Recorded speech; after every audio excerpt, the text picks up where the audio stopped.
नमस्कार इंडिया का नमस्कार करें स्वीकार।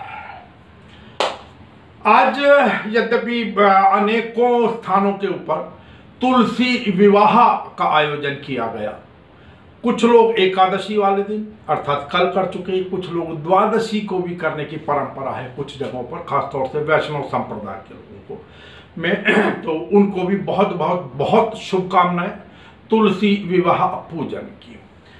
साथ ही साथ जब माता तुलसी की चर्चा कर रहे हैं तो हम चर्चा करनी नहीं भूलेंगे शूलिनी देवी माता के मंदिर की, सोलन हिमाचल प्रदेश में, जहां की दुर्गा अष्टमी वाले दिन शास्त्र सम्मत जानकारी उपलब्ध कराना, सनातन संबंधी जानकारी उपलब्ध कराना या परंपराओं संबंधी जानकारी उपलब्ध कराना बहुत महंगा पड़ गया वहां के पुरोहितों को। यद्यपि अनेक लोग कहते हैं कि आप 1 महीना हो गया, आप रोज आना इस खबर के ऊपर चर्चा जरूर करते हो, कोई एक्शन तो हो नहीं रहा। दुख का विषय यही है साहब कि कोई एक्शन नहीं हो रहा है और ये सरकारें और अधिकारी गण मुझे लगता है कि लाभ इस बात का भी उठा रहे हैं कि आजकल कोविड चला हुआ है और कोविड के कारण कोई बड़े आंदोलन नहीं हो पा रहे हैं।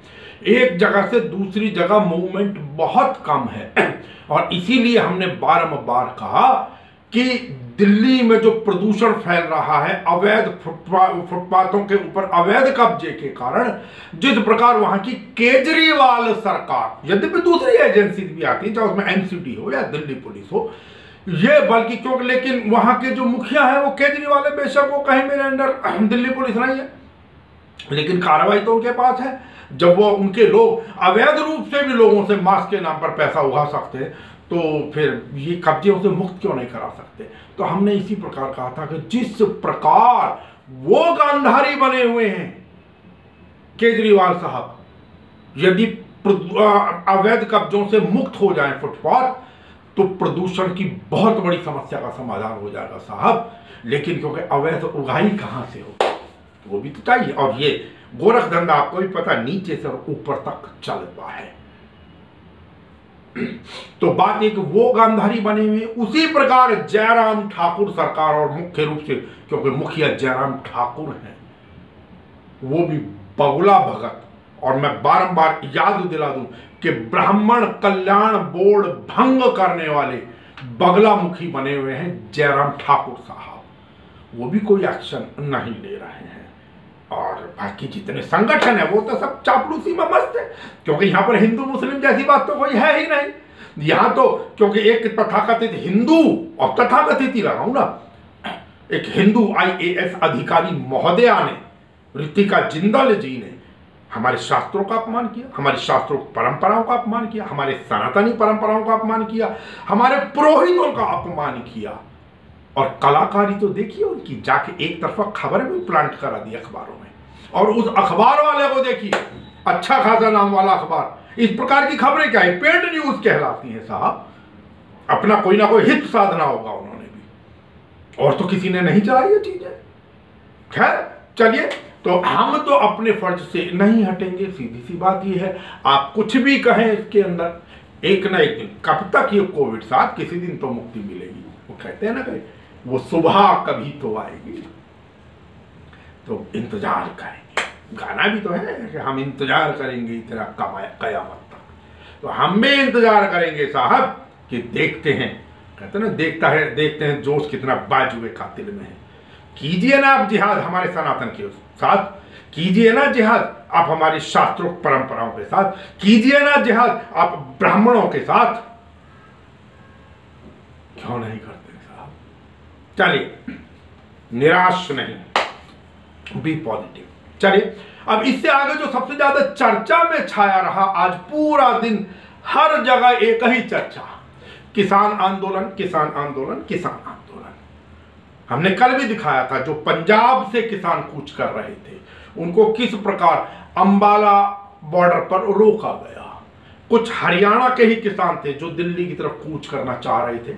यद्यपि आज दिल्ली के जंतर मंतर पर अनेकों संगठन पहुंचे, अनेकों मजदूर संगठन पहुंचे, अनेकों, क्योंकि ये खाली कृषि बिल के विरोध में ही नहीं है, जो श्रम कानून लाया जा रहा है यहाँ पर इस बार, उसके अंदर बहुत सारी दिक्कतें हैं, वर्किंग के आवर्स बढ़ने, बड़ी सारी, उन सब चीजों के विरोध में आज भयंकर रूप से अच्छी खासी तादाद में दिल्ली पर लोग आए। यद्यपि दिल्ली पुलिस ने उन्हें हिरासत में ले लिया, लेकिन वो अपने अपने तरीके से यहाँ पर प्रदर्शन करते रहे, केंद्र सरकार के विरुद्ध नारेबाजी करते रहे और अंततः उन्हें हिरासत में लिया गया और हिरासत के बाद जो भी परंपराएं होती हैं। लेकिन आज जंतर मंतर पर जो कुछ हुआ वो खाली वही नहीं था, वहीं तक सीमित नहीं है।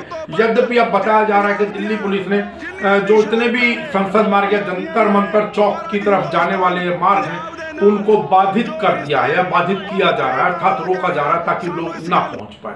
और वही जो किसान वहां से चले हुए हैं पंजाब और हरियाणा से विशेष रूप से, और मैं ये भी बता दूं जो अनेकों लोग ये कह रहे हैं कि नहीं ये तो कांग्रेस के किसान हैं, किसान भारतवर्ष का होता, अगर कांग्रेस के किसान है तो क्या उनका उगाया हुआ अनाज आप नहीं खाते क्या? आप बताएं। और दूसरी बात कहते हैं उत्तर प्रदेश आदि आदि और कहीं से नहीं है, महोदय कमियां ज्यादा हैं सब जगह। यही कारण है हापुड़ से आने वाले रास्ते, उत्तर प्रदेश से आने वाले अनेकों रास्ते बंद किए हुए हैं, मेट्रो बाधित है।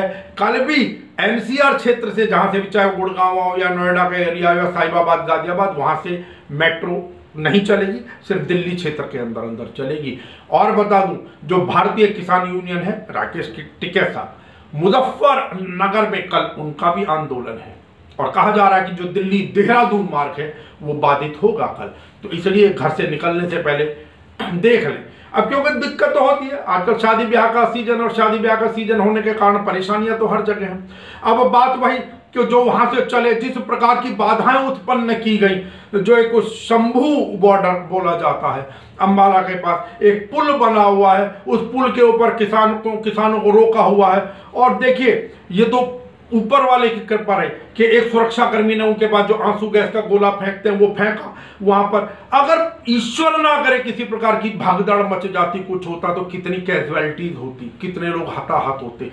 अरे जब आपने रोका हुआ तो थोड़ा सा तो सोच लेना चाहिए इस प्रकार का, लेकिन इन मांगों को कोई उठाएगा नहीं, गौर किया जाए इन चीजों के ऊपर भी। यद्यपि पुलिस ने जितने भी अपने प्रयास किए थे रोकने के, जो भी, चाहे लोहे के बैरिकेड तो कुछ भी नहीं, जो बड़े बड़े सीमेंट के बैरिकेड नहीं होते, वो बाकायदा डिवाइडर होते हैं। इन डिवाइडर्स को जिस प्रकार लगाया गया था, जिस प्रकार जो मिट्टी के भरे हुए डंपर ट्रक जो होते हैं वो रास्ते में खड़े कर दिए गए, रोलर डाल दिए गए, किसानों के जोश के आगे, उनके जज्बे के सामने सब बेकार हो गया। वाटर कैनन से खूब पानी की बौछारें की गई इस सर्दी के मौसम के अंदर, खूब भीगे, लेकिन वो कहते हैं ना कि सबसे बड़ा जो जज्बा है, जो जज्बा होता है उसके आगे सब चीजें फीकी पड़ने लगती है। यद्यपि उसके बाद अब जो जानकारी आ रही है, जो पंजाब से चला किसान था वो हरियाणा के अंदर प्रवेश कर गया है, करनाल भी कूद गया, शायद पानीपत टोल के पास में किसान लोग जमा हुए हैं, रात्रि विश्राम वहीं करेंगे। ऐसी बात नहीं है, शासन प्रशासन ने बातचीत का प्रयास ना किया हो, किया है, लेकिन वो नहीं माने। अब एक चीज और, जो कृषि मंत्री है नरेंद्र सिंह तोमर, उन्होंने और जो सत्ता पक्ष के खासतौर से संबंधित नेतागण हैं, वो बारंबार कह रहे हैं कि नहीं, जब प्रधानमंत्री जी ने एक बात कह दी है कि भाई जो एमएसपी है, न्यूनतम समर्थन मूल्य जो है वो लागू रहेगा, वो कहीं नहीं जाएगा, तो उनकी बात पर विश्वास करना चाहिए। भैया ऐसी तो बहुत सारी बातें थी, किस किस पे विश्वास करोगे? और यही प्रधानमंत्री जी 2011 में जब मुख्यमंत्री थे उस समय एक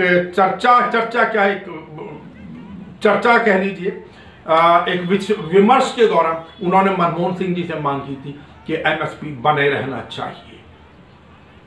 मेरी समझ नहीं आ रहा है कि आप एक चीज और बताएं, प्रधानमंत्री जी ने चलो अपने जन्मदिन के मौके पर कह दिया या वैसे कह दिया, जब अगर आप कह रहे हैं तो कानून के अंदर आपको एक लाइन लिखने में क्या दिक्कत थी?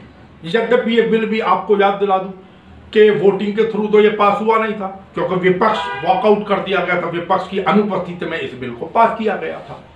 लेकिन एक पंक्ति अगर आप लिख देते कि मिनिमम सपोर्ट प्राइस ये होगा या मिलेगा, तो क्या बिगड़ जाता? इसका मतलब कहते हैं ना कि चोर की दाढ़ी में तिनका, कहीं तो आपके मन के अंदर कुछ तो है ना जो आप नहीं लिखना चाह रहे। आप मुझे ये बताइए, कल को कोई मसला होता है, कोर्ट में जाते हैं, कचहरी में जाते हैं, तो कोर्ट को जो निर्णय देना होता है वो तो कानून के हिसाब से देना होता है।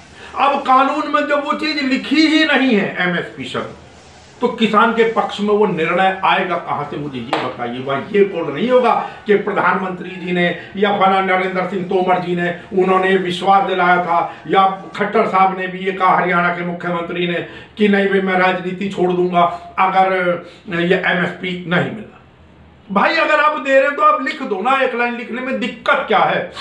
कानून सीधी सी बात यह है, लिखे हुए को मानता है, कानून कागज को मानता है। आप रैली में क्या कहकर आए उससे फर्क नहीं पड़ता।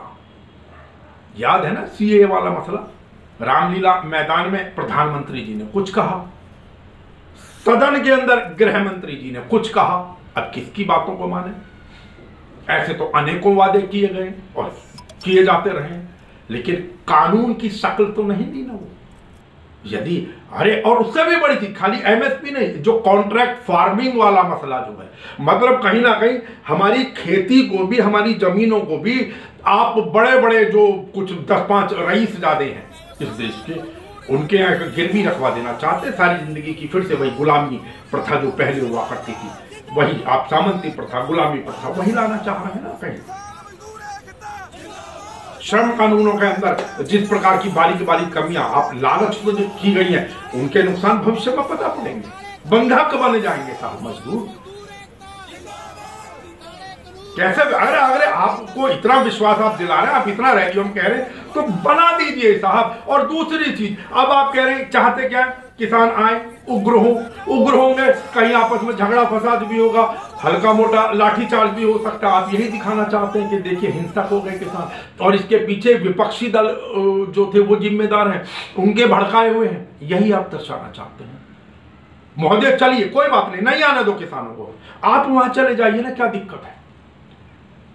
अब तोमर साहब कह रहे हैं जी मैंने 3 दिसंबर की मीटिंग रखी है। भाई साहब पिछली मीटिंग याद है, जिसे छोड़कर आप भाग गए थे और आप अपने सेक्रेटरी को बिठा दिया था वहां पर, और वो तो गुणगान करेंगे जो बिल पास हुए। अब कैसे वो भरोसा कर लें? और फिर भी अगर कोई बात है, अरे आप इतना समय आपके पास जरूर होगा, आप जाइए ना हरियाणा बॉर्डर पर पहुंच जाइए ना, बैठिए ना किसानों के साथ। आज अगर अभी चुनाव चल रहे होते तो आप कई घंटे पहले नहीं, कई दिन पहले आप उस स्थल पर पहुंच जाते, सारी व्यवस्थाएं करते।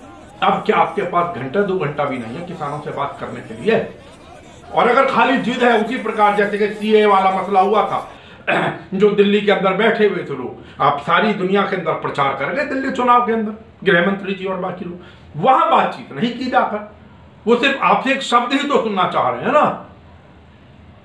जैसे आप चुनावों के समय गिड़गिड़ाते हुए जाते हैं उन लोगों के पास में, अब जाने में क्या दिक्कत है? अब आप हवाला दे रहे, कोविड की वजह से परमिशन नहीं दे रहे। भैया आपसे पहले जो इलेक्शन हो रहे थे और जो आपने हेडक्वार्टर के अंदर जश्न मनाया था, कोविड तो उस समय भी था।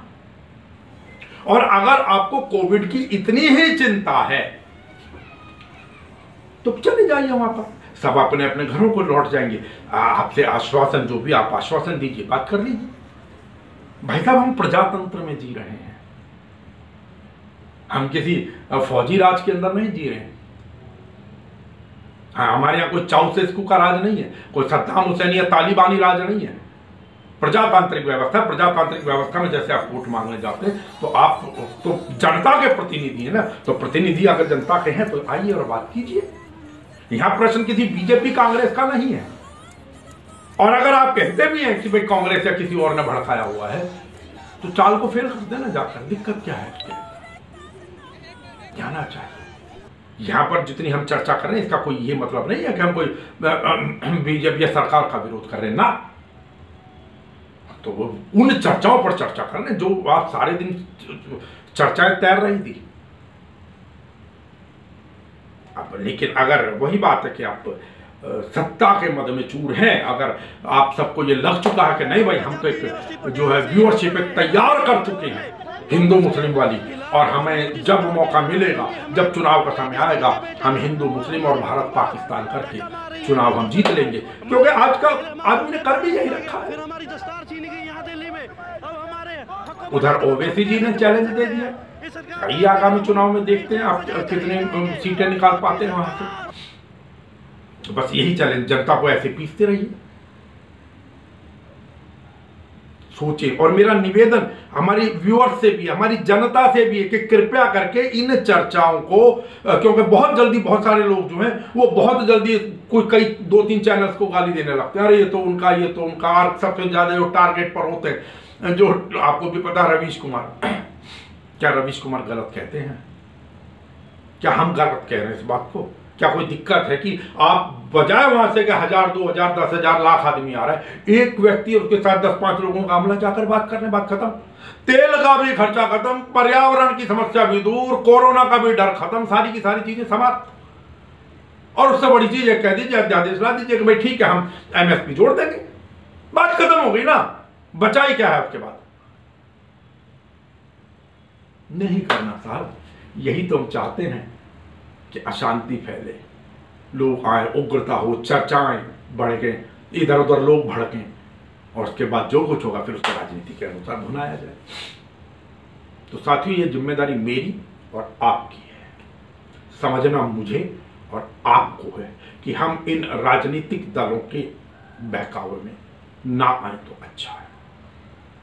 आप खुद सोचिए कि जब आपको न्यूनतम मूल्य नहीं मिलता क्या होगा। किसानों की दृष्टि से सोचिए ना, वहां पर कॉन्ट्रैक्ट फार्मिंग, अगर आपकी खेती भी वहां पर गिरवी हो जाए। आप देखते हैं प्राइवेट सेक्टर में नौकरी के क्या हाल है, अपने पर लगाकर सोचिए। हर टाइम आपको दिमाग में टेंशन रहती है, टारगेट ये लाना है, वो लाना, नहीं तो कभी भी निकाल दिए जाते हो। सरकारी नौकरी में होते थे जब तो हड़ताल और यूनियनबाजी पता नहीं क्या क्या कर लिया करते थे, लेकिन प्राइवेट सेक्टर में कीजिए ना। दिल्ली का हाल देखिए, वही बिजली का हाल। पहले जो भी डेसू या दिल्ली विद्युत बोर्ड बना, जो लोग पहले काम करके खुश नहीं थे, सब भागे भागे फिरते हैं, सबको अपनी नौकरी की चिंता है, सब काम करते हैं और लूटा जा रहा है हमें, इसमें भी कोई दो राय नहीं है, और हम खुशी खुशी लूट रहे हैं। चलिए, बाकी एक जानकारी और है कि जो अपने योगेंद्र यादव हैं, स्वराज इंडिया पार्टी के जो अध्यक्ष हैं, उनको भी हिरासत में ले लिया गया था। वो दिल्ली जयपुर मार्ग से, हरियाणा में से, मतलब गुड़गांव वाला रास्ता जो कहते हैं, वहाँ से आने का प्रयास कर रहे थे। उनको हिरासत में ले लिया गया। कह रहे थे कि 5-6 जगहों से टीम है आ रही थी उनकी, सबको अलग अलग जगहों पर रोक दिया गया। खैर फिलहाल उन्हें हिरासत से छोड़ दिया गया है, लेकिन दिल्ली में आने की अनुमति नहीं है। अब एक चीज और, कि दिल्ली हाई कोर्ट ने भी दिल्ली सरकार से पूछा है कि भाई नाइट कर्फ्यू के बारे में बताएं, शीघ्र से शीघ्र जवाब दें। अब प्रश्न ये उठता है, नाइट कर्फ्यू वाली बात तो ठीक है, मेरी समझ नहीं आता कि कोरोना, ऐसा क्या कारण है कि कोरोना नाइट में ज्यादा अटैक करेगा, दिन में नहीं करेगा। मैं किसी कोर्ट को या किसी के निर्णय को चैलेंज नहीं कर रहा हूं, लेकिन फिर भी कुछ न तो कर्तव्य है। आज आपको भी पता है, अगले कुछ दिन 11-12 दिसंबर तक शादियों के साहे हैं, कल से साहे खुले हैं, कल परसों से, ठीक है। तो ये 10-12-15 दिन, अब इसमें होगा क्या? लोग, ठीक है आपने सीमित कर दी संख्या, दिल्ली में 50 सीमित कर दी, उत्तर प्रदेश में 100 सीमित कर दी, लेकिन कहीं रिश्तेदार एक दूसरे के यहाँ आएंगे जाएंगे तो सही ना। अब कोई आ ही रहा है, उत्तर प्रदेश से शादी अटेंड करके आ रहा है, तो नेचुरली कहीं फेरे से कोई किसी प्रकार आता है, रात को 10 भी बजते हैं, 11 भी बजते हैं, 12 भी बजते हैं, आप बेवजह उनको तंग करेंगे, मेरी समझ नहीं यार। और बहुत सारे रास्ते निकाले जा सकते हैं कोविड से संबंधित, लेकिन हम ये नहीं कह रहे हम कोविड को कोई कम करके नहीं आंक रहे हैं। हम आपसे फिर निवेदन करेंगे कि कृपया करके बाहर निकलने से पहले मास्क लगाएं अपने स्वास्थ्य के लिए, और मास्क के नाक और मुंह, कुछ लोग क्या करते हैं, इतना हिस्सा ढका होता है, मुंह ढका होता है, कुछ का यहाँ चढ़ा होता है, कृपया ऐसा ना करें। सार्वजनिक स्थल पर खड़े होकर सुट्टा मारना या कुछ और काम छोड़ दें थोड़े दिनों के लिए, क्योंकि कुछ है ना, वहां भी आते हैं वो अधिकारी, वो अपना उन्होंने लिखा, उन्होंने जेब में रखे, चल दिए। अगर आपके पास ज्यादा है, सबके पास इतने ही पैसे की भरमार हो, ऐसा नहीं है। तो खैर मेरा सबसे निवेदन, आपको खुद बचना है। सोशल डिस्टेंसिंग अगेन हम कहेंगे, प्रैक्टिकली 2 मीटर लेकर चलना, 2 मीटर चारों तरफ करो तो बताओ कहाँ लाइन जाएगी 50 आदमियों में। तो अब बसों के अंदर जो लोग जा रहे हैं वहाँ कौन से, अब पहले तो एक सीट छोड़ के एक बैठते थे दिल्ली के अंदर, अब पूरी कैपेसिटी से बैठ रहे हैं, वहाँ तो 2 इंच का भी नहीं है डिस्टेंस, फिर तो चालान इनके भी काटिए, जो बसों में जा रहे हैं लोग, कहाँ वो सोशल डिस्टेंस मेंटेन कर रहे हैं? नहीं कर रहे। तो खैर कृपा करके फिर भी आप अपने स्वास्थ्य की दृष्टि से, कहते हैं ना precaution is better than cure, तो सावधानी में सुरक्षा है, आप अपना ध्यान खुद रखें, जितना संभव हो सके उतना। पहली चीज तो आप भीड़ के अंदर जाएं ही ना, लेकिन जाना पड़ता है, प्रैक्टिकली ये भी सत्य है। जाएं तो जितना हो सके उतना दूरी बनाकर चलें, और घर में जब लौटें कम से कम तो साफ सफाई अपना जो भी है। और लेकिन क्योंकि आजकल सर्दियों का दौर है, हम फिर याद दिला रहे हैं आपको, लोग बार बार साबुन रगड़ते हैं, हाथ फटने लगते हैं, तो कृपया तेल आदि जो भी आप लगाते हो, लोशन, वो जरूर लगाते रहें। तो आज की एक ही विषय के चारों तरफ हम करते रहे, क्योंकि अब समय आगे बढ़ने की इजाज़त नहीं दे रहा है। तो आज की इस चर्चा को मैं यहीं विराम दूंगा और उम्मीद करूंगा और ईश्वर से प्रार्थना करूंगा, उम्मीद तो यहाँ किसी से नहीं की जा सकती, कि जो भी किसान आंदोलन है, जो आ रहे हैं 6-6 महीने का राशन लेकर आ रहे हैं, वो तो इतना बैठने को तैयार है। मुझे समझ, आपको पीछे भी याद होगा जब राहुल गांधी चले तो उनको भी हरियाणा में घुसने से रोका था, जब उन्होंने कहा था कि मैं 5000 घंटे भी बैठ जाऊंगा, तब उन्हें अनुमति मिली थी। अब देर सवेर जब आपने इतना रोका, लाठीचार्ज सब कुछ किया, फिर वो हरियाणा में आ गए। तो शांतिपूर्ण तरीके से यदि निपट जाए आंदोलन, यह हम ईश्वर से प्रार्थना करते हैं। तो नमस्कार।